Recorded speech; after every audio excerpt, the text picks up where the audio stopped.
14 shots, point blank range. What? 14 shots, point blank. He's doing that reload code. Yes, my peoples. It is I, the one and only Woabah. Hello, willkommen, hur du. I said that wrong, but I'm learning. I'm learning Swedish, people. Anyways, I'm not gonna talk too much because you know how we do. Today we've got a sort of, not a music reaction, but again, a sort of informative video that a lot of you guys have requested me to do, and has gotten a lot of likes, and that is reacting to the deadly beef inside Sweden. Now, this has been a long overdue video. I was supposed to do this video, believe it or not, months ago. Long time ago. Probably like 9 months, 10 months ago. Yeah? Because this was released April 2022. I've been reacting to Swedish music for over a year now. Okay? So I've been well aware of the Swedish music scene. And obviously, you know, as you guys can see, you got Yasin here. And obviously, I can tell where this video is going to go. And what would happen to Einar as well. Rest in peace, Einar, you know. Very sad. I feel like it's time for me to know about Sweden. I think so. Because I've been to Sweden a couple times. Nice place. You guys got nice lakes. The Swedish girls, beautiful. The food, to be honest, I don't know. Swedish food is not really. What is Swedish food anyway? Like, I don't know. Also, I just remember a lot of the big up the minorities there. The doner kebab and all of that stuff. The kebabs are nice. That's what I was munching. I don't know about Swedish cuisines, but I'm not gonna judge on that because I haven't had that. So yeah, man, Sweden used to be a safe place. Now I feel like, I don't know. Like I said in the previous video, obviously the migrants coming in. You know, obviously it develops the country. European Union, Europe was opening the borders to, you know, refugees, asylum seekers that, you know, had to flee their country because of war, because of obviously what Western, you know, countries done, and all that humanitarian issues, really, and it was very sad. They come to Sweden, and then obviously stuff happens because obviously, you know, you got people who come from these countries, they want a job, they want to achieve something, but the people in that country are not allowing them. Yeah, you know, the natives, they're not allowing them to prosper. So what do? They resort to stuff that is illegal and stuff that you don't want to do. But crime pays. So why not? And yeah, my peoples, the deadly beef inside a small Swedish town, Shottaz versus DP. Let's go, man. I don't know too much about this. You guys sort of have been telling me in the comments some information about like certain artists and stuff, but let's see if this video by Kid Nerd, I know he makes informative videos, so shout out Kid Nerd. I do not own this content, by the way. I do not own that, but yeah, let's hear this out, man. Two men in their 20s have been shot dead in Stockholm. Oh, what have I got, like subtitles? I've got Swedish subtitles. I don't need that, man. So what's this? Two men have been shot dead in Stockholm. Okay, what's this? Euro News. Two men in their 20s have been shot dead in Stockholm in an apparent gangland killing. Swedish police say they were sitting in a car in a suburb northwest of the capital where gangs have been fighting turf wars. It brings the number of dead in such attacks to 5 in the past week, 7 since the start of the year. Mad, 5 in the past week. You're telling me 5 men got blamed in the week? Hey, Svenska, what's going on? So when we think of gang warfare, we mainly think of America, England, or maybe some third world country, but not Sweden. In this video, we will be going through... Exactly, bruv. How the fuck did Sweden, out of all places, decide to become #1 gun violence in the whole of Europe? How did that happen? When I think of Sweden, I just think of cold, and I think of so many forests and lakes. That's really what I think of Sweden. So to be saying, yeah, you guys got your shot in and you're shooting up people, and how did that take a turn? Like from 2010 to now, I'm pretty sure, man. Like, and it was, you know, It's kind of obvious in my opinion. Through a deadly war in the capital city of Sweden called Stockholm, which despite Sweden being a country of only 10 million, made Sweden have the... Sweden population 10 million. Bruv, London population is basically... let's look at London population, bruv. London population, huh? Hey, 9 million, Habib, 9 million, 9 million. And you're telling me Sweden's whole population is 10 million. And with London alone is almost 10 million. Man said the size of Sweden, yeah? And Sweden's not a small country. The size of Sweden is the population in Sweden is the same population as London. That's how you know London, fucked city, man. Don't come to London. If you're watching this video and you think, yeah, I want to go London, visit UK, live in London. No, don't. I'm telling you. Me personally, I'm not staying here anymore, bruv. Waste of money, waste of everything, man. It's terrible, man. It's shit. Highest gun deaths in the whole of Europe in 2018. Let's get into it. Like I said before, we are going inside the capital city of Sweden called Stockholm. More specifically, a small town inside Stockholm called Rinkeby. Rinkeby, I've heard of that. Shout out you guys. Home of two of the most ruthless gangs in the country. Now, Sweden for quite a few decades now has had quite an open and relaxed policy towards asylum-seeking refugees. What did I say? So anyone that try come and tell me, oh, you're racist, I can't be racist because I'm one of these people, bruv, okay? It's peak, bruv. All our parents done it, obviously. Obviously, if you're native, nothing against you, brother, nothing against you. You just thank yourself lucky that your parents never had to escape war and go through stress in it and go through all of that shit. In Sweden, quite open, they allowed them in. Now listen. The country was quite notorious for letting residents of war-torn countries like Syria and Somalia. Yeah, that's it, bruv. Syria, Somalia, Iraq, probably many other places as well, bruv. Sweden, active, bro. Claim asylum inside their country, and when refugees would come in, there were a few towns normally they would be sent to. Yeah, a few, okay. One of these towns being Rinkeby. Rinkeby. In fact, Sweden actually has the highest asylum immigration per capita. Okay. So, yeah. In the whole of Europe. But despite Swedish open door policies, a lot of the Swedish people wasn't as accepting to the... Yep. What did I say, people? A lot of the Swedish people are not accepting into the...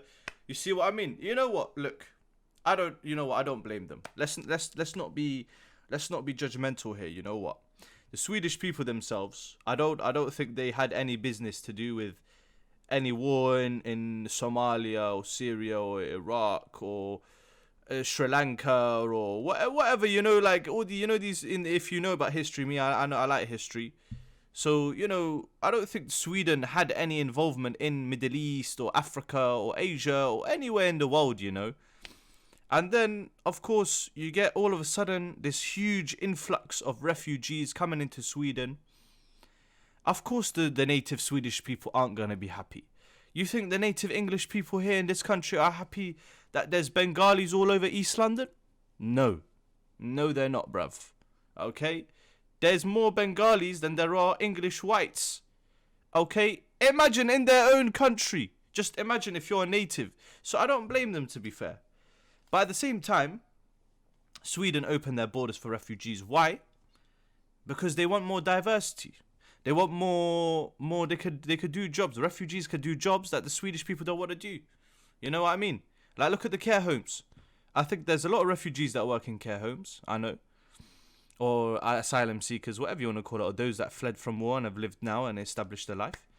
So you can't blame them, bruv. You can't blame these asylum seekers or refugees, whatever you want to call it, for wanting to establish their job, their life and everything. I'm waffling too much. But anyway, you get my point, peoples. You understand what I mean. So let's hear this out. New arrivals. And far-right protests didn't make integration the easiest. Now, Rinkeby is home to a massive Somali population. Come on, big up my Somalis. في أنت هي سحب قضاء وضعك قول فرحية fisken, everything, man. Come on, big up my Somalis, bro. Love that. Were escaping violent conflicts in their home country, but a lot of Somali people who moved to Rinkaby were struggling, and high unemployment rates and hard living was a common theme with the Somali immigrants who just moved in. So you see, like I said, hard to live, unemployment. Why? Because you got them Swedish people being racist, bruv, to the Somalis, to any Arabs, bro, to any fucking anything, bro, anything that's like not Swedish. They're like, you know what? Fuck you, bruv. We don't want you in this country. And so it makes it hard. And then what do they have to do? Man, go bricks got sold, bruv. Money got made. So the kids of these immigrants had to get it in another way, with the other way mainly being drug dealing and robberies. But on the 22nd of July 2015, a robbery gone wrong led to one of the worst bouts of violence Europe has ever seen. 4 Somali boys from Rinkaby planned and executed a robbery on a currency exchange in a city called Tabi. They ran off with around $200,000 and the robbery was talk of the town. But not everybody was happy about this. The robbers who executed this left out a couple younger members from the robbery, despite the younger members being part of the planning for it. The reason why the younger members were missed out was due to a previous robbery where one of them let off an unnecessary shot, so they were seen as a liability. Okay, a bit of okay, it's getting political out here now. Same day, the youngest started demanding money from the robbery, but they were getting shut down. The person who was thought to be behind the robbery was a 19-year-old called Izzy. Hours after the robbery, he was shot dead. Mad. So this guy was responsible for the robbery, and then the youngers came, or the other people that were involved in robbery shot Izzy. Okay. Behind the robbery was a 19-year-old called Izzy. 19 years old, he planned a robbery. Psst. Oh, bro, just imagine you planned a robbery. Imagine you could have planned something else, bro. That's not a robbery, something that's better. But you know what it is, bro. Money's hard to make, people, man. Money is difficult. Hours after the robbery, he was shot dead, starting the feud. The next day, the whole town is shaken by the brutal murder, and Izzy's friends were not happy. So Izzy's friends arranged to meet with some of the younger members who was meant to be involved in the robbery at a petrol station, with the younger members thinking that they might be getting their cut from the robbery when they arrived. Instead, when they pulled up, 16 shots were let off onto the younger members, killing one 16-year-old and injuring the other. Yeah, 16 shots killing a 16-year-old. 16 and a 16 and a 1 6 and a 1. These lot, of course, Izzy's friends. You know what, bro? If I was Izzy's boy, I'm hearing my boy's just been shot, been killed, let go, obviously, after this whole situation. Of course, what's going to happen is a cycle, man. Retaliation.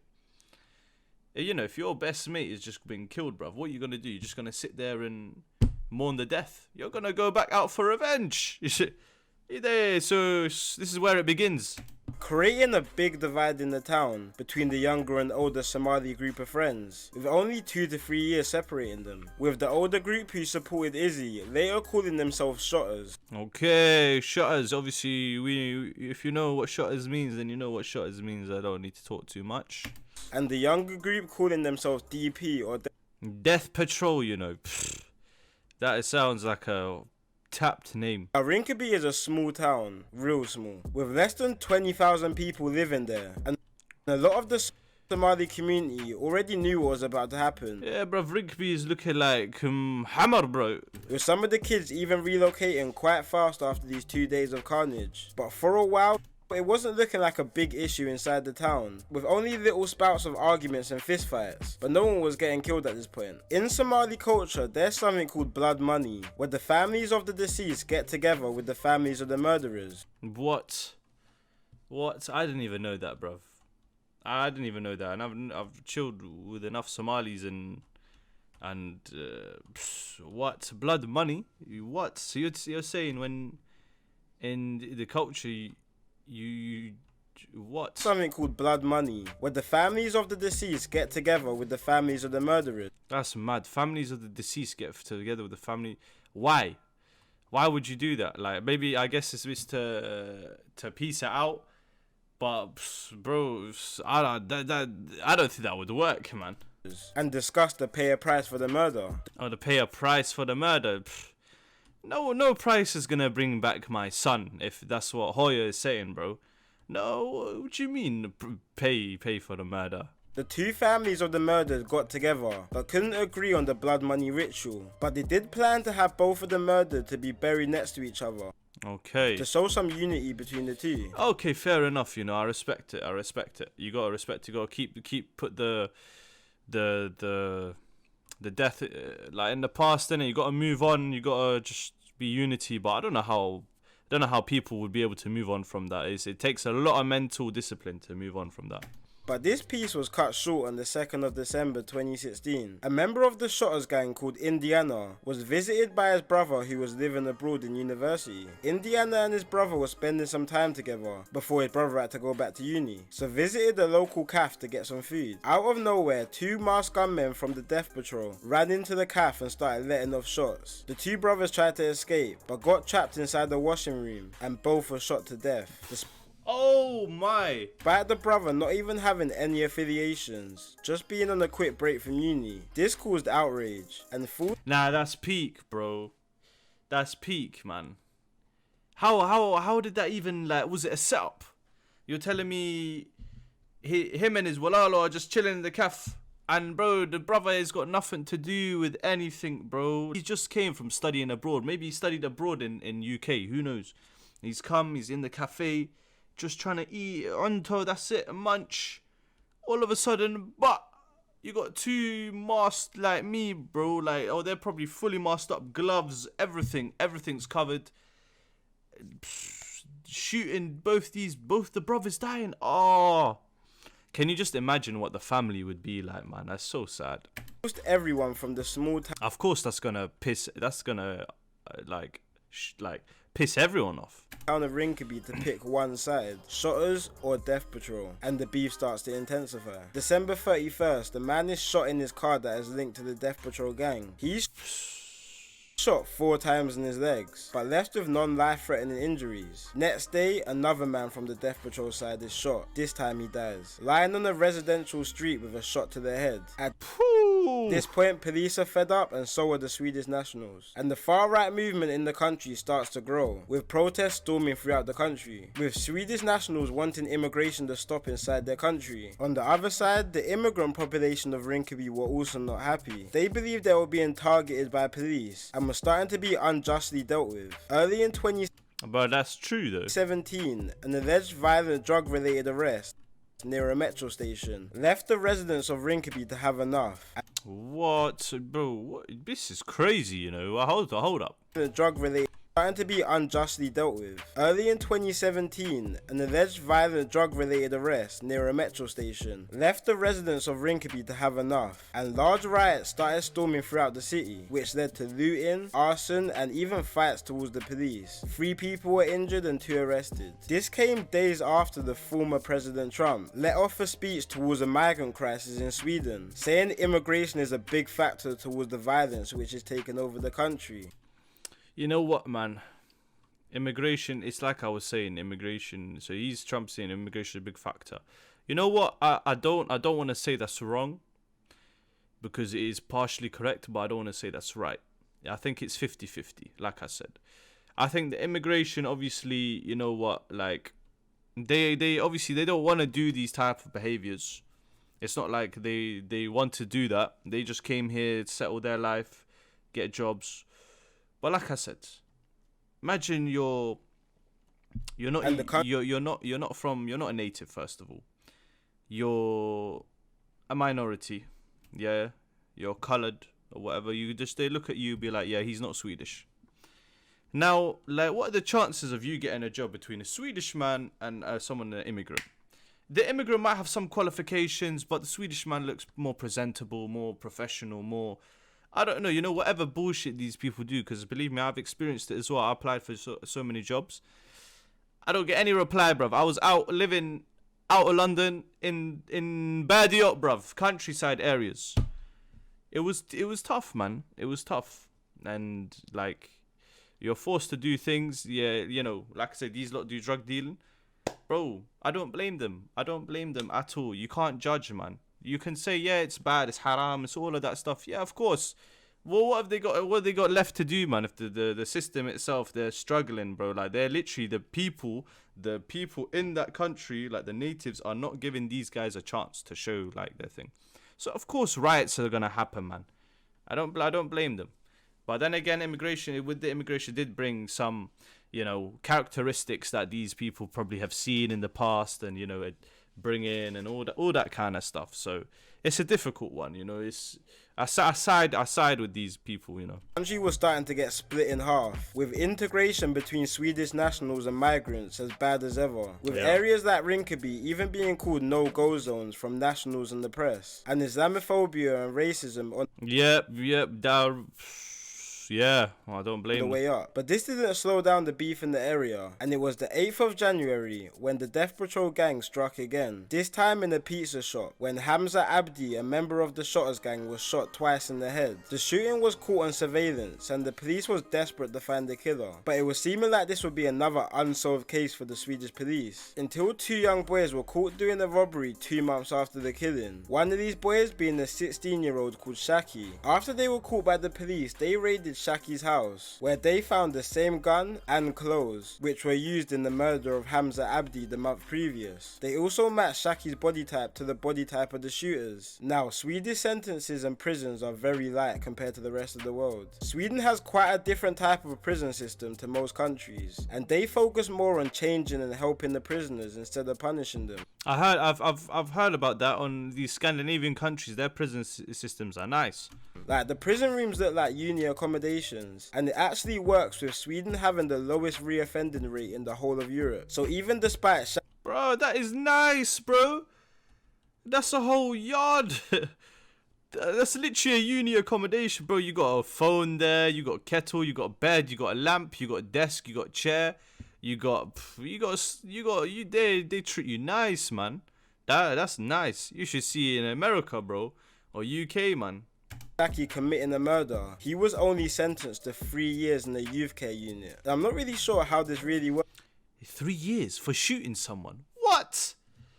Bro, if you get caught with a firearm here, forget 3 years, you're getting 5 years just for getting caught with a gun here, in possession of a weapon here in this country. You're telling me I can shoot someone in Sweden and get away with murder for 3 years?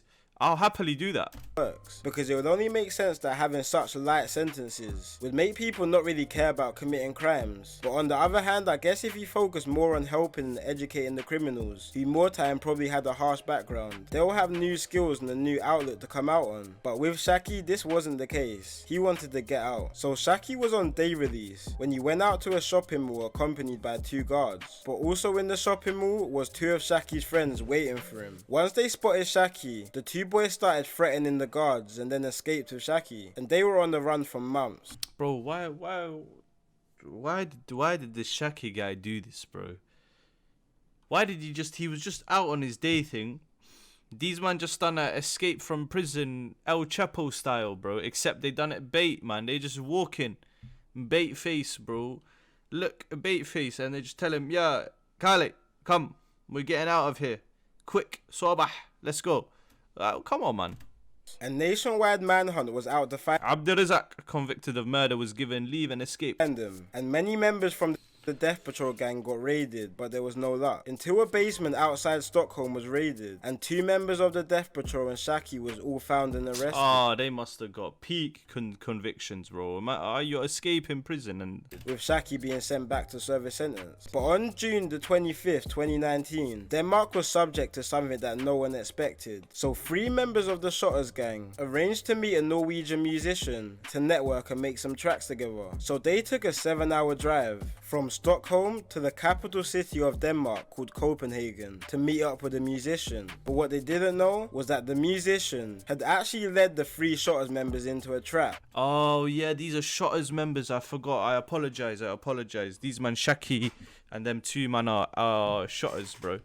Waiting for them in Denmark was 5 members of the Death Patrol gang who flew in there the night previous. When they arrived, the Death Patrol gang started firing into their car. The driver managed to get out and run behind the parking garage with a shot to his leg. But his 21-year-old brother-in-law and another member wasn't as lucky, both dying from the shooting. One of the Shottaz members even tried to get out the car and crawl out, but a member of the Death Patrol gang got out of his car, reloaded his AK-47 and let off another 14 shots point blank range. What? 14 shots point blank. He's doing that reload code. Bro, he's dead. Why? Why, man? Why? Just... The killers then took a picture of the 2 lifeless bodies and posted it all over social media. What? Bro, talk about self-snitching. Man said you shot the man. Now you took picture. You post it on social media. You're so dumb, bro. They get your location when you posted that, where you took the picture of the phone. There's a number, everything on the phone, man. And you post that location, you're gonna get caught, bro. What? That's still fucked though, bro. This is shit you'd hear in not in these countries, bro. Like not in Sweden at least, but yeah. 5 men were charged and sentenced for the murder, where they are serving life in a Norwegian prison. One man being 23-year-old Muhammad Ali. Recently it was decided that the killers would be deported back to Sweden to finish off their sentence. But news broke out that Muhammad is... Ali will now be deported from Denmark to Sweden, but Ali himself wants to stay in Denmark or be deported to Somalia. Oh shit. Begging the court not to send him back to Sweden, saying that in a Swedish prison his life will be in danger. He even said he would rather be sent back to Somalia, which is where his parents are originally from, just showing how dangerous this war is. Now while all this violence and back-to-back killings were happening, a rapper from the Shottaz gang started to emerge, a kid called Yasin the Don, and he really blew up with one of his hit singles called Chicago. Yep, I think I reacted to that, I believe. Have I? I think so. Maybe go check it on my channel. If I haven't reacted to that, then you tell me to react to it. At the same time, there was another Swedish rapper running up on the scene. A kid called Einar from... Hey, no, yeah, man. Rest in peace, bruv. From the other side of Stockholm. He was blowing up on the... Yeah, I think, so you guys told me he's from, like, begins with D in Stockholm, south side of Stockholm. Darlin, or something like that. The Swedish charts, getting the most streams on Spotify in Sweden in 2019. But around the same time, Einar was still knees deep in the streets, being affiliated with a gang called the Woabah network. Ah, the Woabah network. Okay, you know, it's funny, I've been to Woabah, bro. I've actually been there, bro. Nesta, Woabah God. You know, the train. Jeez. Now, Yasin and Einar actually used to be cool, until Einar got into an argument with an affiliate of Yasin's gang.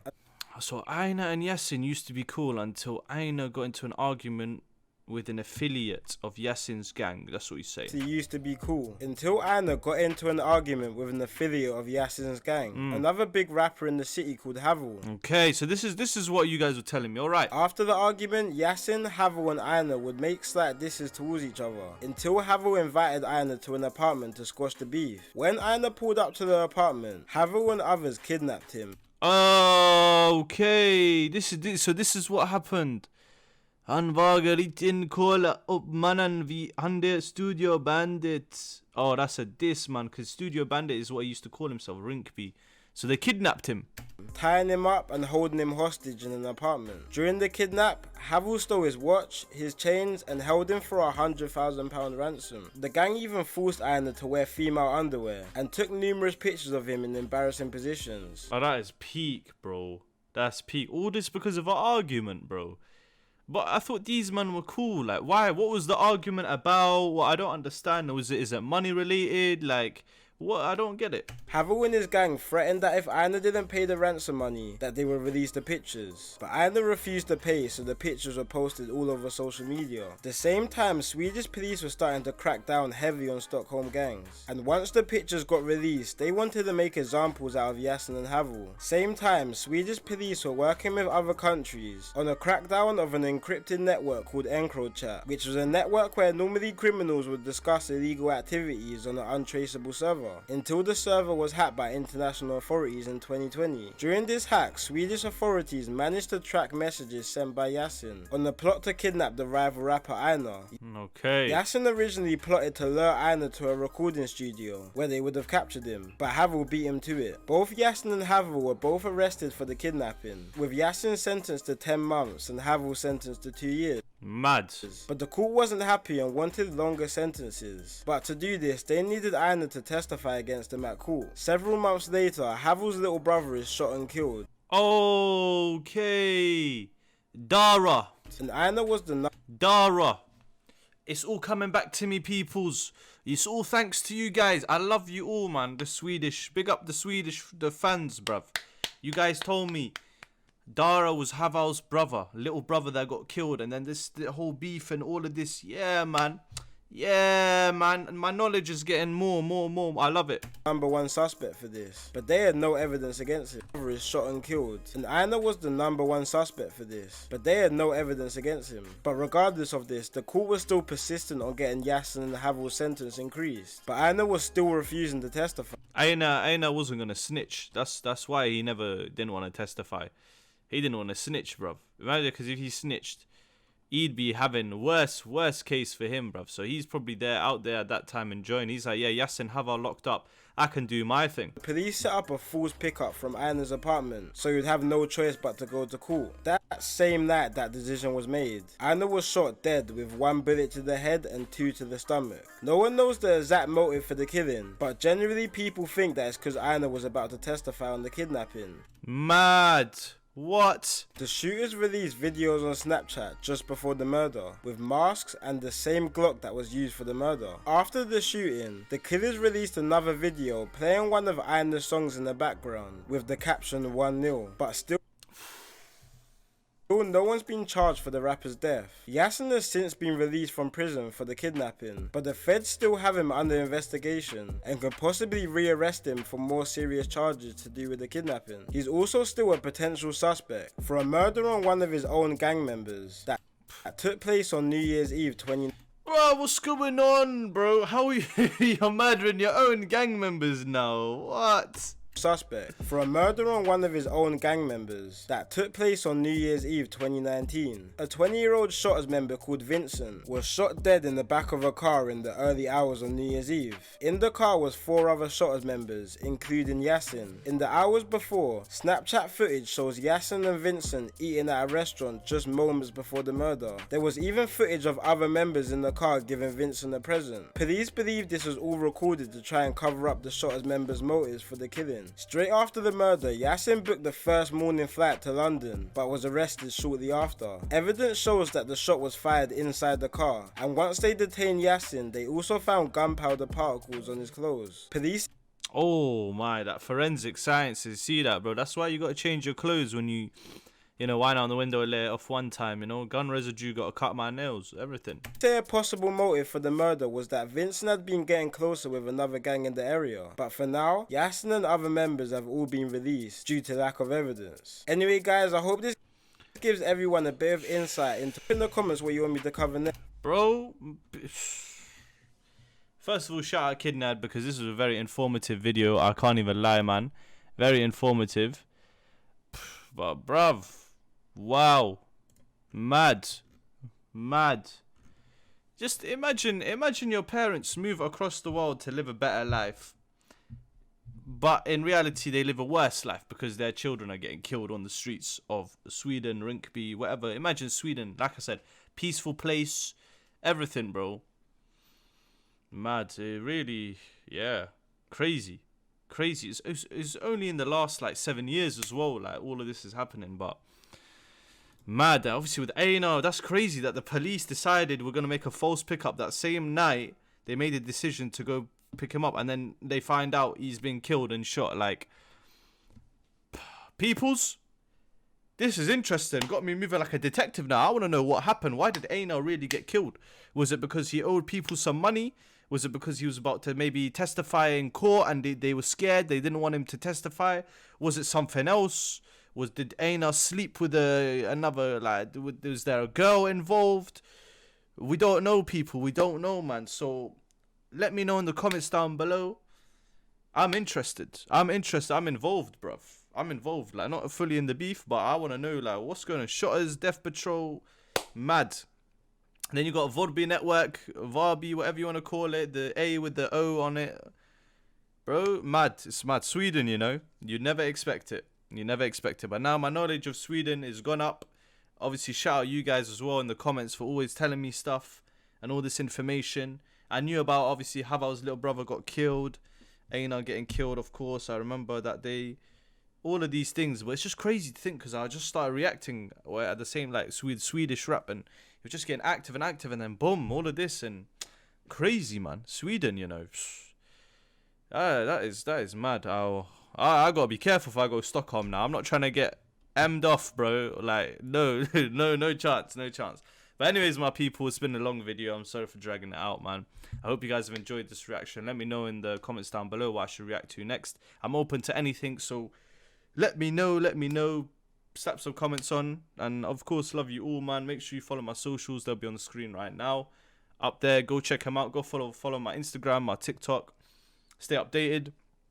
Make sure you subscribe if you're not subscribed. I appreciate if you guys subscribe, man. We're on the road to 3,000. So let's get it, man.